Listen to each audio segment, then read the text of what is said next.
Prynawn da. Good afternoon. Welcome to the afternoon session now in the conference that we have here today, live on Facebook. And I'm joined for this next session by the Chief Executive of Embrace. Embrace is a charity, child victims of crime, and Anne Campbell, who is the Chief Executive, joins me for this next session. So welcome, Anne. How are you? Oh, thanks, David. Yeah, I'm really well, and it's a great pleasure to be here. So thank you for asking me. Yeah, no problem at all. So we know each other because I will disclose this this interest that I'm a trustee and a board member of the charity, and have been working with you for a couple of years. So I wanted to give the charity the platform in this conference to talk about the excellent work that obviously I know about because I'm a board member, but many people won't necessarily know the background and the history of Embrace. And I thought it'd be a good opportunity, being as this is a conference focusing on victims. Child victims sometimes, I would describe, perhaps get overlooked or aren't thought about at the first point of sort of thinking about victims of crime. And I thought it'd be a nice opportunity to give the charity some publicity, but also to understand some of the issues that your charity are dealing with. So do you want to start, Anne, by giving us a little bit of a background? What is the story behind Embrace? Okay, I'm very happy to start with a little potted history of the charity. It started way back over 27 years ago now, after the Warrington bombing incident in Cheshire. So the local police got together. You probably, those who are old enough may remember that two children were killed as a result of that bomb. And the police got together to support the young victims of terrorism. Now, that was an initiative by Cheshire Police, but it very quickly grew because it got picked up by the British Police rugby section, and they championed the cause. And in fact, then quickly made the charity a nationwide charity, and it grew to support not just the young victims of terrorism, but also all crime. And to be fair, that's pretty much where we are today. I mean, what has changed dramatically over those intervening years is the way we support children. But we stick very much to our roots. We were born, if you like, out of the police service. We still work with the police service to receive referrals, but we also receive referrals from other partners. And in those early days, we were about replacing items that may have been stolen from kids, as well as doing some of the bigger headline grabbing stuff, such as taking bus loads, or rather not plane loads, but we did trips to Florida Disney twice a year, and they were for the victims of the most serious crimes. And in fact, before I joined the charity, I had been a volunteer on at least two of those trips, and I can say that definitely opened my eyes to many of the issues the children and the families were facing. And one such was following the King's Cross fire. That was a particularly sad case because, of course, a lot of those victims were not necessarily just involved in crime or in poverty situations. They were affected right across the board. So yes, the charity has been going a long time, and now we pride ourselves on providing the kind of support that will make a difference to every child and their family that's been harmed by crime.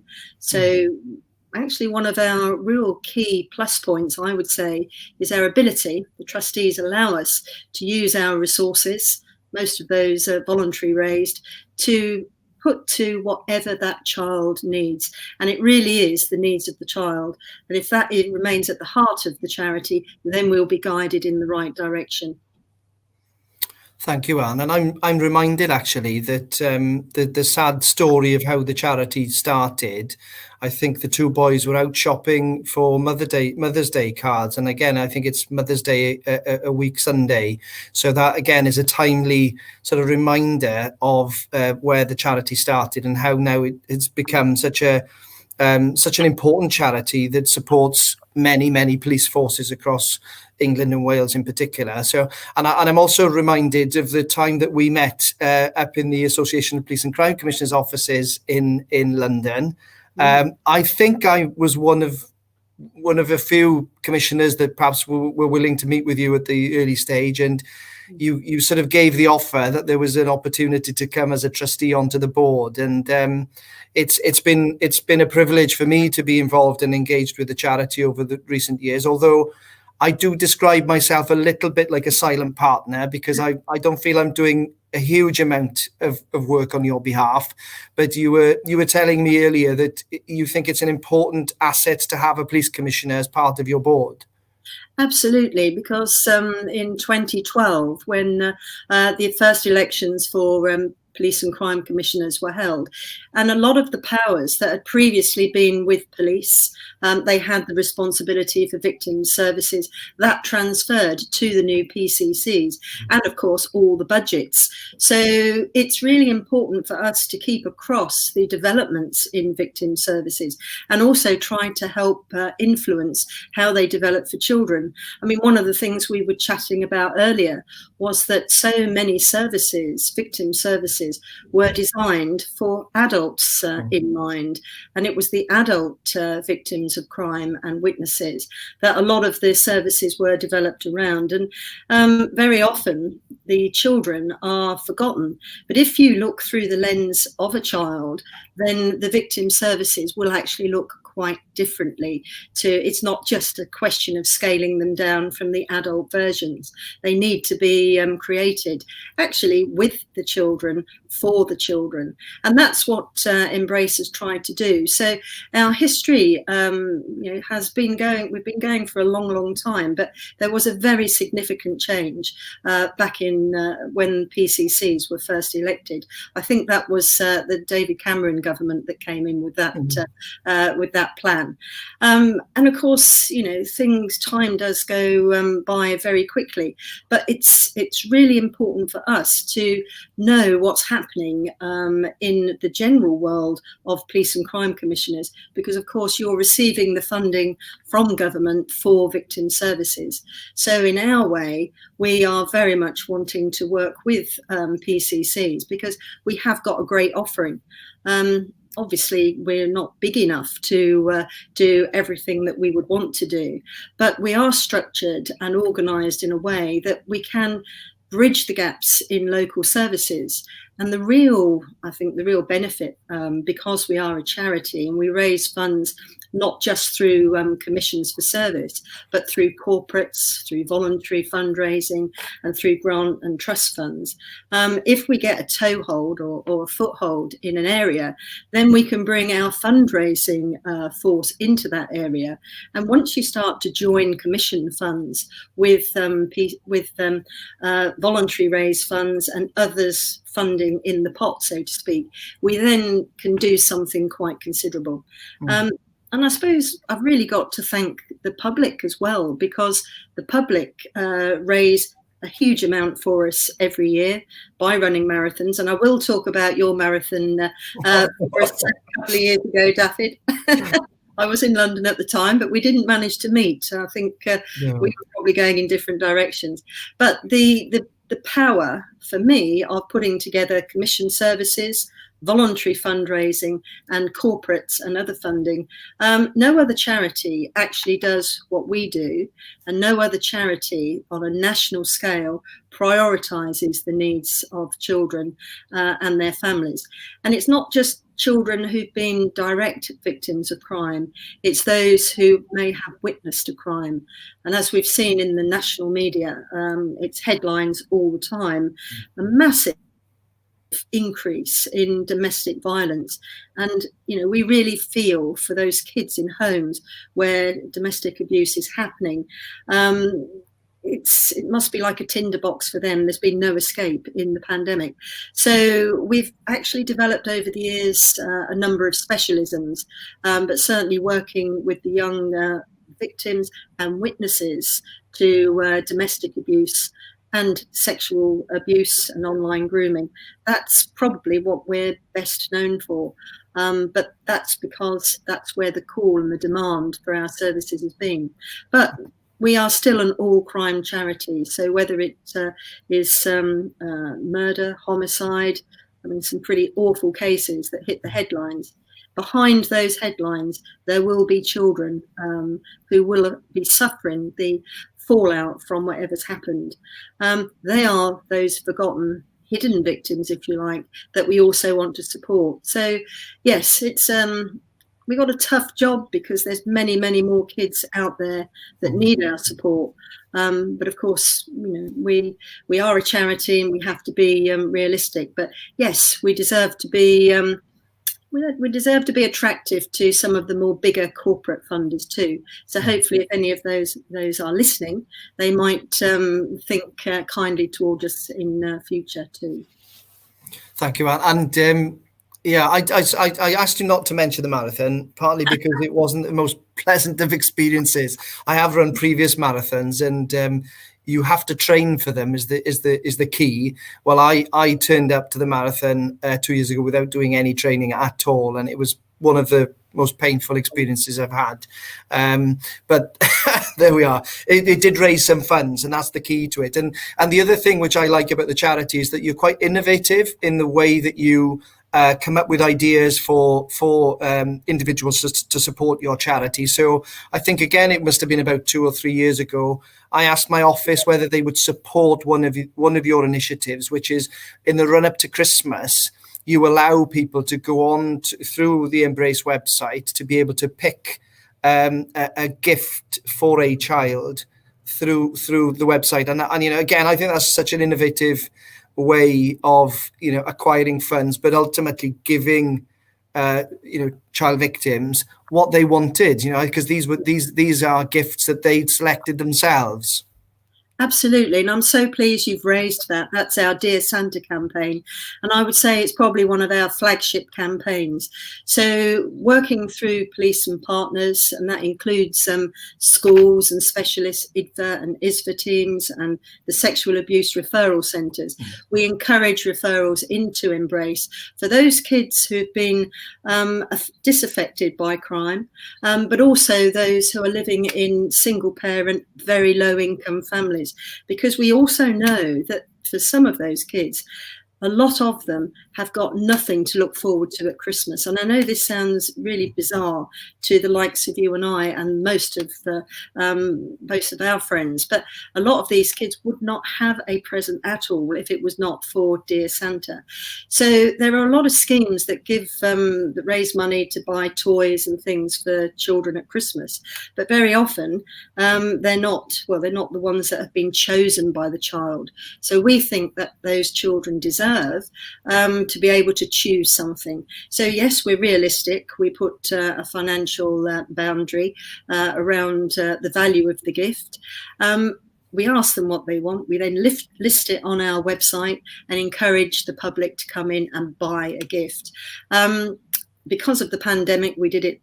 We had it slightly more streamlined this year, but in previous years, there'd be photos of police and crime commissioners in their areas helping us to wrap the gifts. But it's just such an amazing campaign.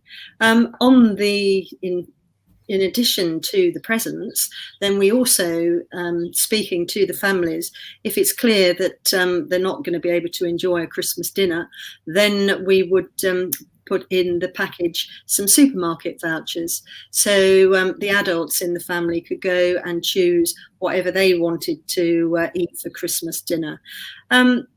And also because of the pandemic this year, we extended that to include items of, shall we say, family entertainment, because we know sometimes families who are struggling, they can't afford simple things like subscriptions to Netflix. So we would try and find out what would also make a difference to enable them to have a family Christmas together.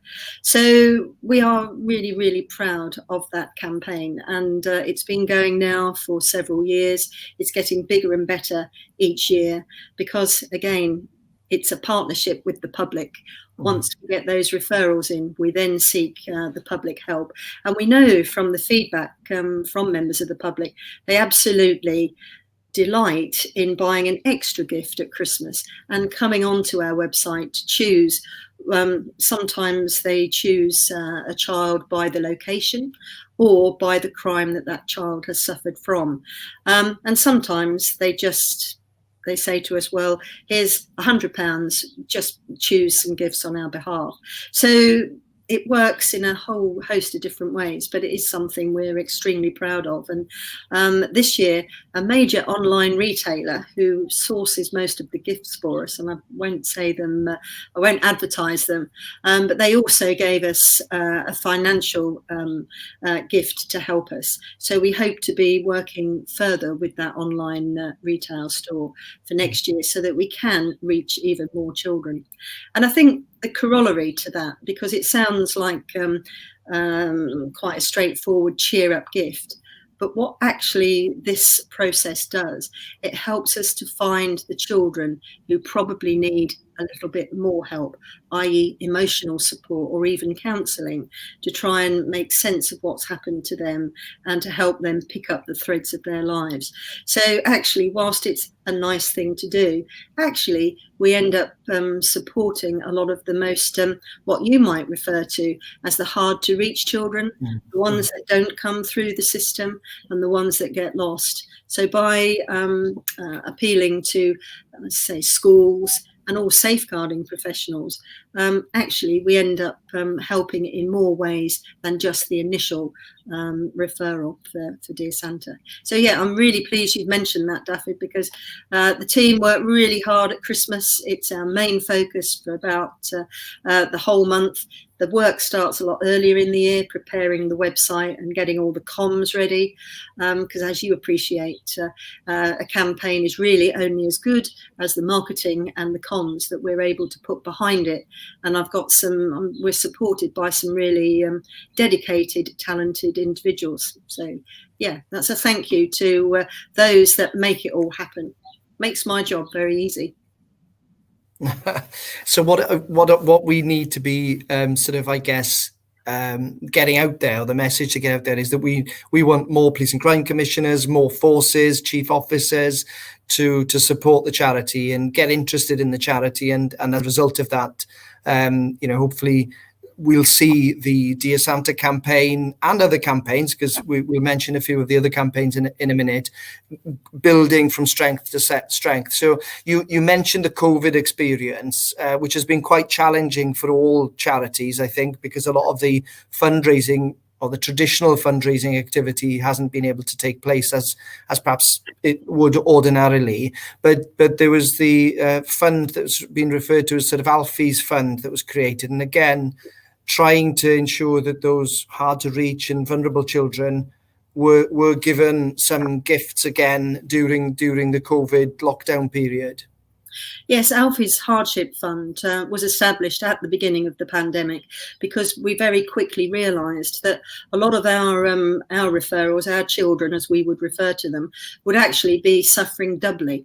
They would have suffered as a result of the crime. As I say, most 3 out of 4 of the referrals is for some kind of abuse. Sexual abuse, domestic violence, hate crime. I mean, it's really horrible things that happen to our kids, and in fact it does really make you wonder sometimes how these kids are so resilient, but we do get those referrals, and the Hardship Fund was directed at those who would then suffer doubly, not just because of the crime, but possibly because either one of their parents or carers or both would have lost their jobs as a result of COVID.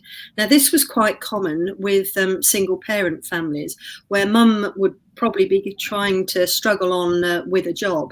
When the schools shut, a lot of mums had to be at home. They had no alternative. They couldn't afford other childcare.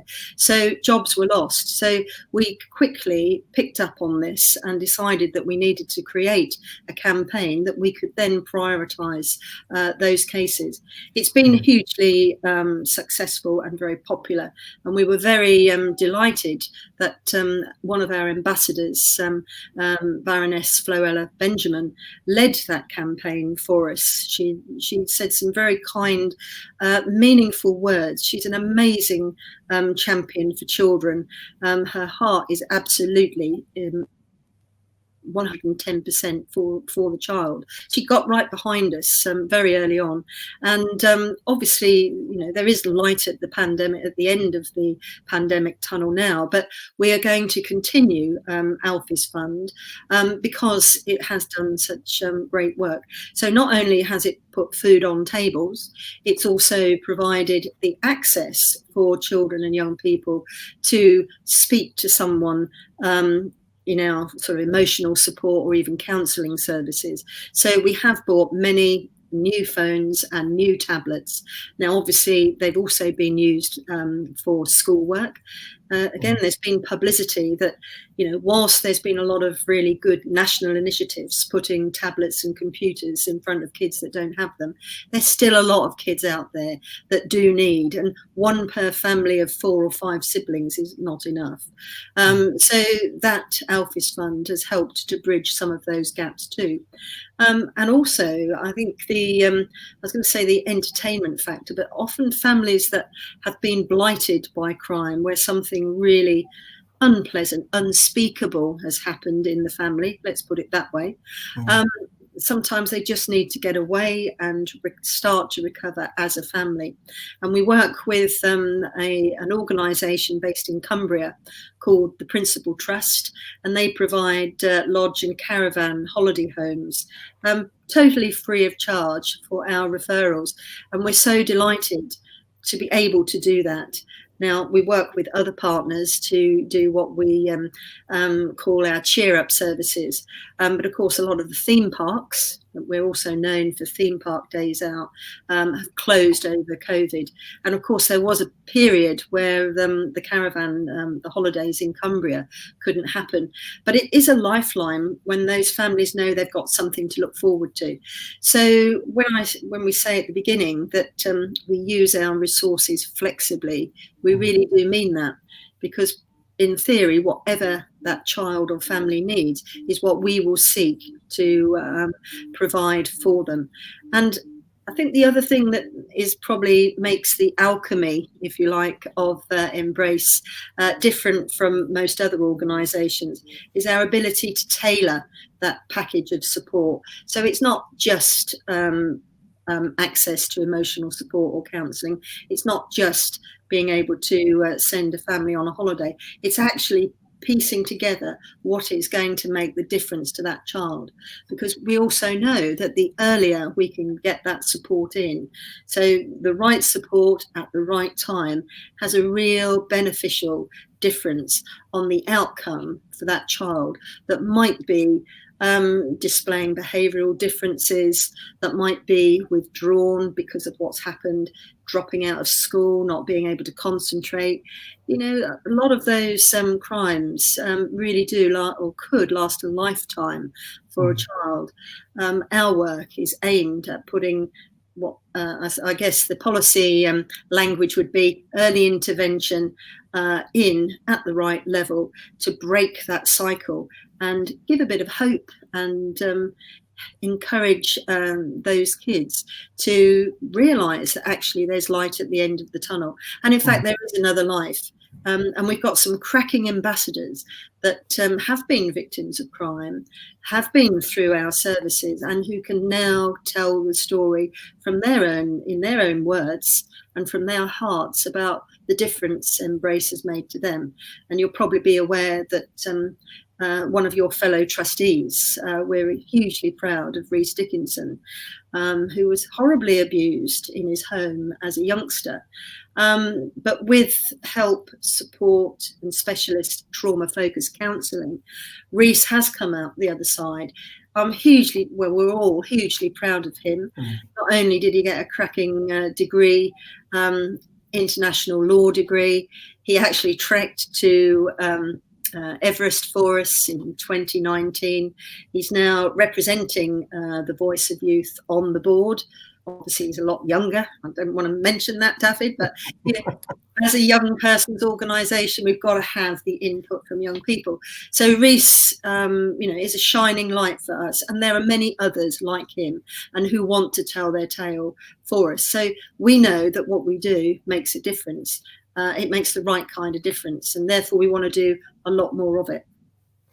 Yeah, and what you were describing as well, I would suggest should sort of go some way to repairing the harm. It goes some way to repairing the harm, and just the just the gifts and opportunities to go on these day trips, that's going to have a positive. So we talk about adverse childhood experiences, and I was informed of this actually from having conversations with a local sort of university and one of their researchers who was saying, yeah, we focus a lot on adverse childhood experiences, but there are also some positive experiences that can counterbalance.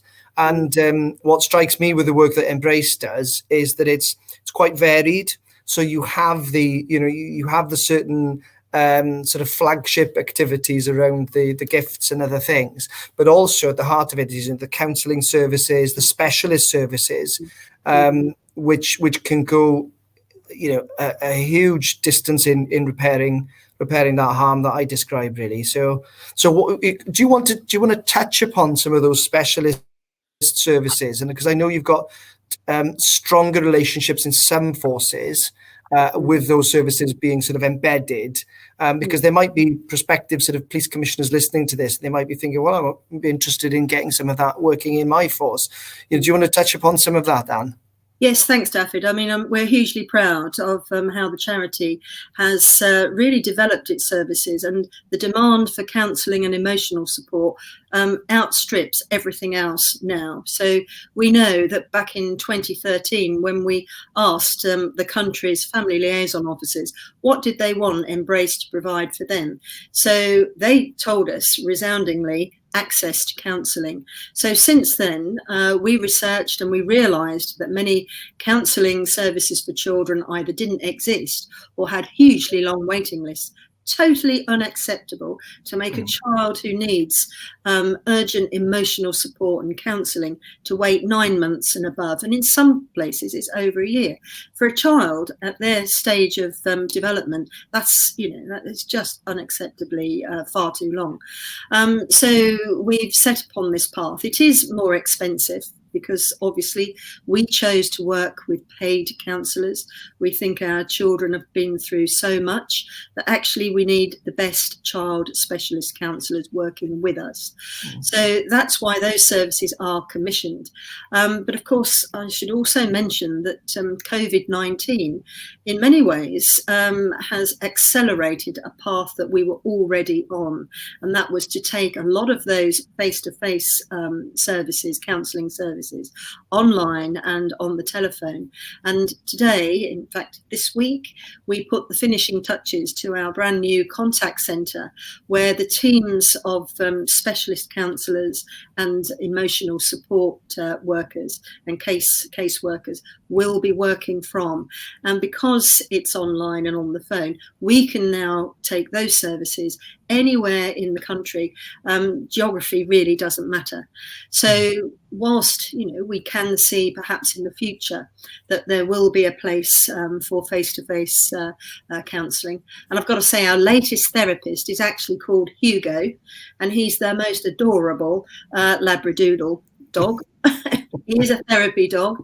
The kids absolutely love him. So, of course, there are some things that we've had to put a little bit on the back burner or just manage locally. But the real key opportunity for us is to offer those services far and wide. Again, the counselling services, that's a different, that is for the more complex issues that our children are facing. A lot of them, and I would say this is probably the middle ground, actually just need someone to sound off to. They just need someone to listen to them, someone who's not going to be judgmental, someone who's going to have a listening ear. And often, and we discovered this as part of our journey into counselling too, that sometimes it was just one or two or three of those conversations was actually enough for that child, and they were able to cope. We gave them coping strategies, if you like. So massive changes have happened to Embrace in the past 18 months, and certainly the past 12 months since we've been battling COVID. So, in a way, I think the future is digital. Mind you, I was saying that a good many years ago, but it really is, because technology, look what we're doing today. You're in Wales, I'm here in near Cambridge. It's amazing what we can do and achieve, and I've always been a believer that we've got to harness the power of technology, and we can see through the outcomes that everything. I should say this too, that all our systems are based on a secure system. It's called Charity Log. I'm sure there are many other charities that use it. But from the moment the information comes into us, it's via an encrypted email on our website, and that information is absolutely confidential. So, again, children, they need to know that we're going to be dealing with them confidentially. We're going to take account of what they need from us. But of course, like all counselling situations, they also need to want to engage in it too. So our teams of counsellors, I've got to say, I'm in awe of them. When I listen to them now in the contact centre talking to these kids, I'm not saying they've obviously got their headsets on. I don't know what the conversation is about, but I can tell from their body language and their tone, so sensitively treating our kids, and it's made us very proud. So I think there is a lot of opportunity for PCCs, and I would say there are unfortunately only a few that have had your vision, Dafydd, but hopefully with the next round of PCC elections, there may be some new thinking coming in that will want to work with us to make sure that these services, or their kids who need help, do get that help and support. And in fact, one of my, I guess we're coming up to time, but one of my favourite stories is two things really, that they're minor things in the grand scheme of things, but they've made such a difference. There was a child that was being bullied, horribly bullied at school, didn't want to go to school. We tried everything to try and help this little boy. And do you know what the answer was? His social worker asked if we would put £100 or so to buy a new garden gate. So the boy and his family had been rehoused, but unfortunately the bullies were following him home from school, and he had no garden gate, so there was no retreat. They would follow him almost to the door. As soon as we got this sturdy gate on fixed up, instantly, the reports back to us was that, that was probably one of the better things that we'd done. There's lots of small things that we do, so it's not just the big things. And that's really what I wanted to get across, because it is the public support and their donations that help us with that. So at every different level, there is some support. And the boy whose mother had been murdered by his father, he withdrew into himself and would not engage with anyone until we found out what really made him tick. All he actually wanted was a fishing rod. Again, it didn't cost us a huge amount of money, but the family finances couldn't stretch to it. So we supplied the fishing rod. And again, the feedback was, a smiley face. It had made the difference. It wasn't a huge amount of money. So again, all kinds of people can help us in all different ways. But we want to work with the police and crime commissioners, who obviously have the statutory duty to provide victim services, because actually we know what works, and we want to spread that joy a bit further, because there's some pretty horrible things that happen to kids, and they are our future. Indeed, and the conference today is about victims, and one of the messages that we've been hearing throughout the sessions today is about that acknowledgement. So having somebody to listen to them, as you described earlier, really the acknowledgement of what has happened, and then the work that you're doing is seeking to try and repair some of the harm, and just get these young people to a better place ultimately, and a better state of mind, if it's through counselling or the simple gifts that you talked about that can make such a big difference that we all take for granted on a personal level. So I do hope that other commissioners will listen to what you have to say as a charity in a wider sense. And I think there's a window of opportunity, at the election in May, there's a window of opportunity maybe to capture hopefully like-minded commissioners that will support Embrace and the fantastic work that you do on behalf of children across the whole of England and Wales mainly, but the website and the digital delivery that you describe, that now makes it borderless, doesn't it? That's the beauty of it. It absolutely does, David. And I mean, I should have said we've got strong links with Wales. Not only was one of our co-founding chairs, Keith Turner, who was at the time the Chief Constable of South Wales, we've had commissions in Wales. We receive, and we always have received, a lot of referrals. So, we've always been active in Wales. And I hope that our next, one of our next regional centres, I can dream, can't I?